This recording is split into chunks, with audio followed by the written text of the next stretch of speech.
Um, so I wanted to tell everybody about something that I've been watching.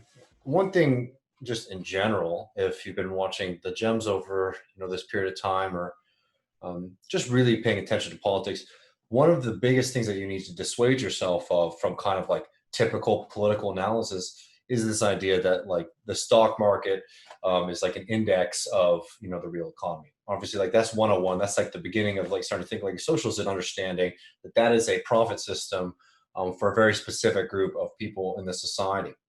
And I bring that up because there's a lot of people who are feeling very on their own level. Uh, they're struggling very much, obviously, with this coronavirus crisis.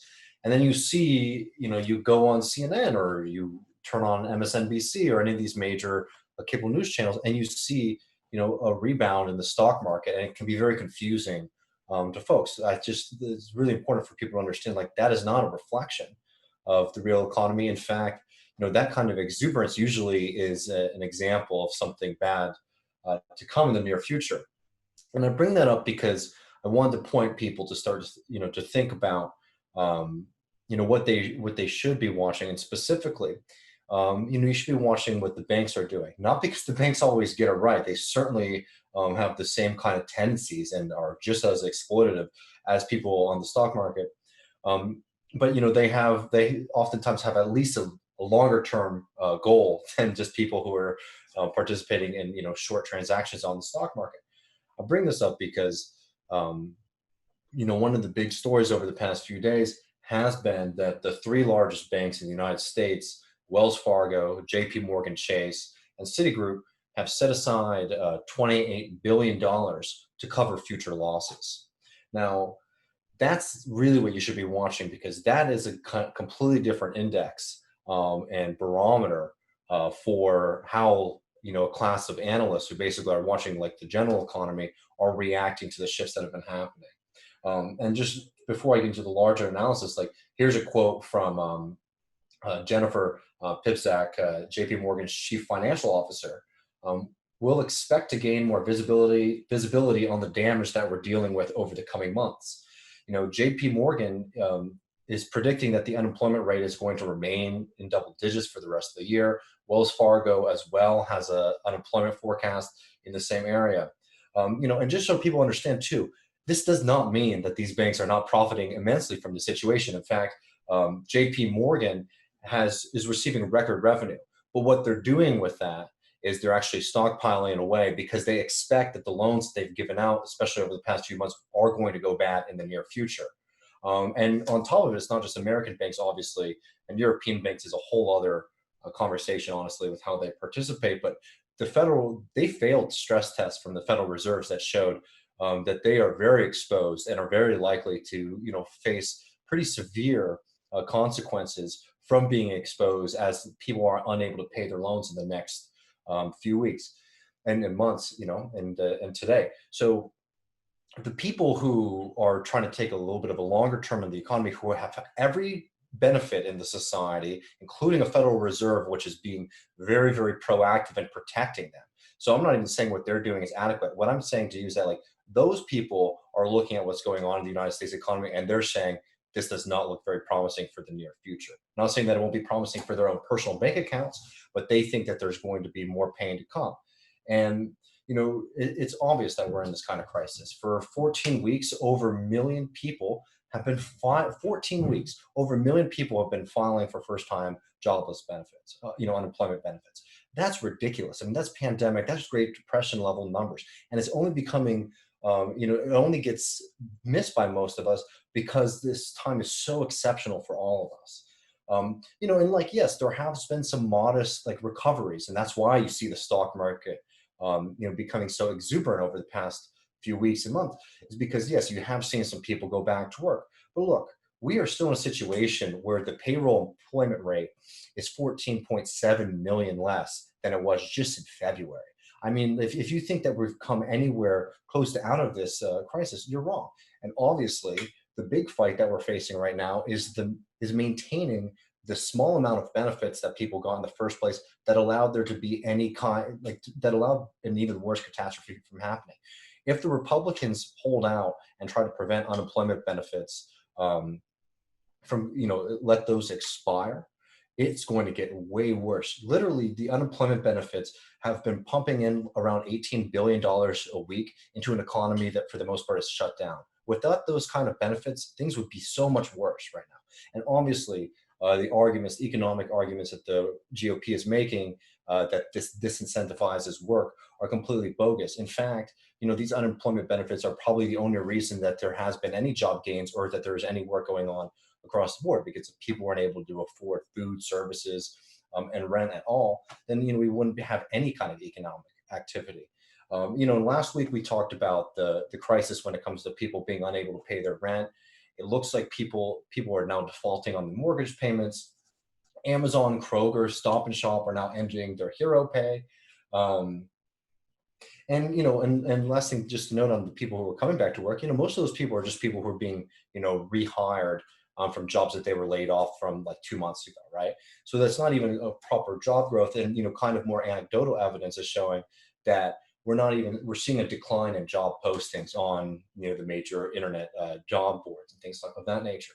So the fact is that not only is our government failing us, but the kind of meager aid that they gave out in the first place is the only thing that is sort of keeping this engine going. And we need to be very adamant and pushing, your representatives, Democrats, all these people, to make sure that they literally do, the bare minimum to prevent this whole thing from collapsing. But what we're seeing, the indicators that we're seeing from people in power and the banks and things like that, they don't think that this is going to be the case. That this kind of ridiculous fantasy that this kind of right wing is living in, and also the Democrats. I mean, I'm sorry, like this is a moment that it should be a lot clearer to people how big of a failure Congress across the board has been at responding to this crisis when you compare it to any other country in our kind of economic situation, or even to just compare it to what the Federal Reserve has done versus what Congress has done. Because if they're not able to get these kind of basic protections in and reinstate them, it's going to get a lot worse, and it's going to get a lot worse very quickly. Yeah, you're absolutely right. You nailed it. And this is a good flow out. Everybody, if you haven't yet watched the piece David did last week on the eviction crisis and strategies around saving people's homes and the housing crisis generally. But yeah, I mean, I think that you'll see this is going to be probably another move if Trump, whatever the hell is going on with him, the Republicans will come back to the table with some new meager concessions to getting people checks. It's a necessity Mhm. for anybody of any party that's running for reelection. But what we've seen so far is nothing real. There isn't a Paycheck Protection Act. There's nothing serious on evictions and home foreclosures.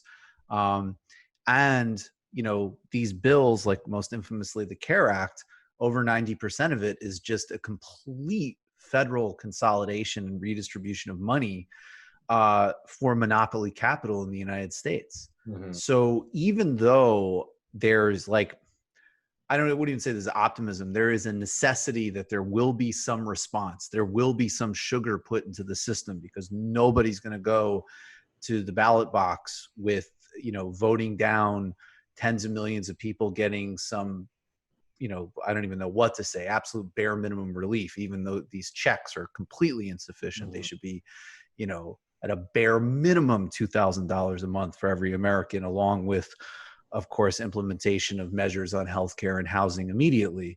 But that being said, if they do it, uh, watch out for even more just corporate grand theft of the country. And what they have been doing, which is, completely non-structural. It's band-aids for humans and Mhm. um, basically just like the next level of consolidation for an incredibly small amount of oligarchic power in the society. And I just wanted to add specifically, like, yes, I do think that when it does hit, it's a game of chicken, obviously. And yes, there very likely will be some form of concessions just because it just looks like it has to happen.